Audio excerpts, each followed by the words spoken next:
Baseman number 11, Bo McMillan. Batting ninth, the center fielder, number 36, Joe Petro. Starting pitcher for the Jamestown tonight, left-hander number 35, Taylor Tankersly. I knew that college picks come to Jamestown, and I didn't want, because I was the first rounder, for anyone to say, oh, he got this, he skipped, he didn't have to come through Jamestown or whatever. I wanted to come pay my dues like everybody else. Do you remember your first game? Yes, struck out the side in the first inning. And then slipped on the dugout step walking into the dugout. First professional inning, I hit the top step, both feet went straight up in the air and I landed on my back.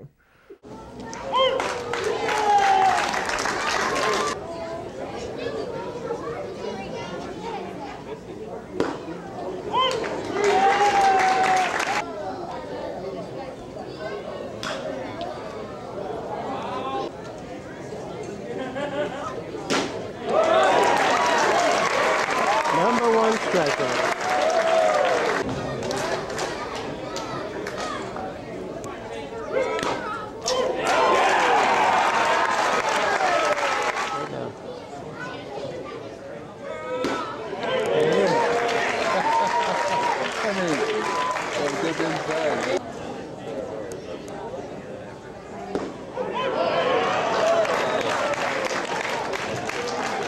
Taylor Tankersly's schedule.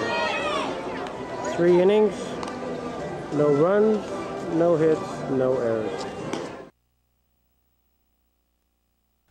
Andrew? Yeah. George. Yeah. George being the good guy that he is. I guess I just met Andrew, and then throughout the summer got to be buddies with him, and then they had the shave your head like Tank day. Yep.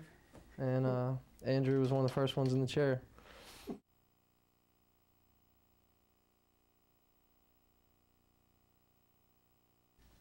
Well, they got me at number 6. Yeah.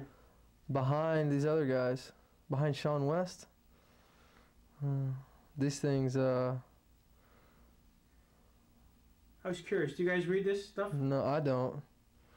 I find that Baseball America has stuff in it that makes no sense at all. Right. You know, I'm not going into spring training trying to do anything but make the big league squad. And my goal, I'm a pretty simple guy. I try to get people out. If you put me on the mound and put a batter in the box, I'm going to try to get him out. If it's one lefty in the 7th inning, I'll get him out. If it's the 8th inning to 3 guys or the 9th inning to 3, I don't care. I don't like to think about roles or situations as much as just get the guy out as quickly as possible. I mean, obviously he thought high enough of me, they took me in the 1st round. Right. So I would have thought other teams before them, but hey, I'm glad it was the Marlins. I'm in the big leagues 2 years later, you know. Yes and yeah. I mean, I was kind of the coordinator, make sure for everyone's social hour. Is that right? After the game. Who was in your pod? Brett Carroll, Patrick Hogan, Brian Cleveland, Joe Petro, Chris Mobley,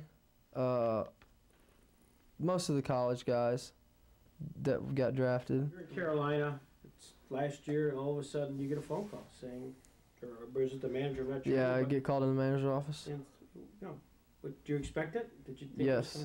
Yeah. Well, that's what was worse to me was that I was expecting it for about 2.5 weeks. Every single day I'm wondering, is today the day, you know? But it still didn't make it any less special when I did get called up. You know, it was still the coolest thing that's ever happened. Yeah. So you walk into the clubhouse and... Well, after the game, I think the trainer was like, hey, Louis wants to see you. And I knew. As soon as he told me Louis, my manager, wanted to see me, I knew that's why so I walk in there and I sit down and I'm kind of sitting there because I know I'm not in trouble. I didn't break curfew. I didn't do anything wrong. You know, I'm kind of sitting there. And Louis just kind of looking at me over here. And I'm like sitting there. I'm like, what you got, Louis? And he's like, oh, nothing. Just want to, he's a Latin guy. He's like, I just want to chat, man. Just want to chill. Just hang out. I'm like, Louis, what you got, man? What you got? And then he said, congratulations, man. You're going to the big leagues. That's the best thing I ever heard. And what was even better, it was in Sevierville, which is outside of Knoxville, Tennessee. and that's where my sister lives, and my mother had driven up from Atlanta. And so I got to walk out the clubhouse and look my mom in the eye and tell her, "Mom, I'm going to the big leagues," Wow. you know, and that was cool. Because, you know, your parents, your family's never really there when you're playing minor league ball, but it just so happened that my mom was there when I got called up, so that was pretty cool. Did you celebrate a little bit? Yeah, well, not really. I was on the phone calling everybody I knew, and the next thing I knew it was about 3 in the morning, and I was packing, and then the next thing I knew it was 7 in the morning, and I was at the airport going to Denver. So it all happened pretty quick. I didn't really celebrate that night. When you walk in day one and there are the Cabreras, the Don Charles, had you been with them in the spring training? I was in spring training with all those guys, so I definitely felt comfortable. I mean, as comfortable as you can being your first day in the big leagues. But everybody was cool, very receptive, very welcoming. I didn't feel like a fish out of water or anything.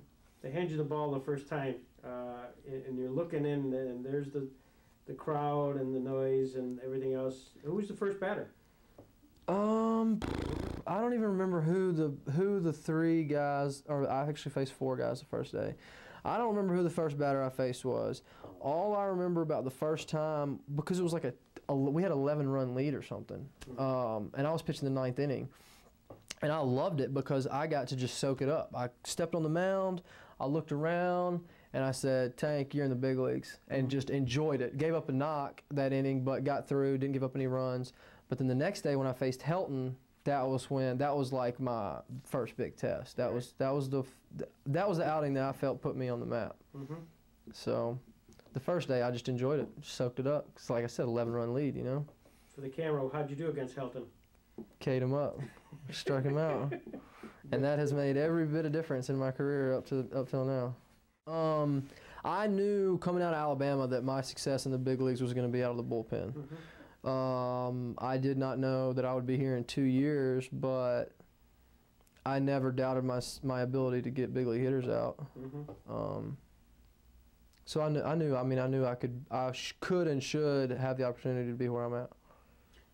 Having worked the National League lineups, is there a guy or two you'd say, "Oh man, I hope the cycle doesn't come around where Chipper Jones or Barry Bonds or whatever it happens to be gets up"?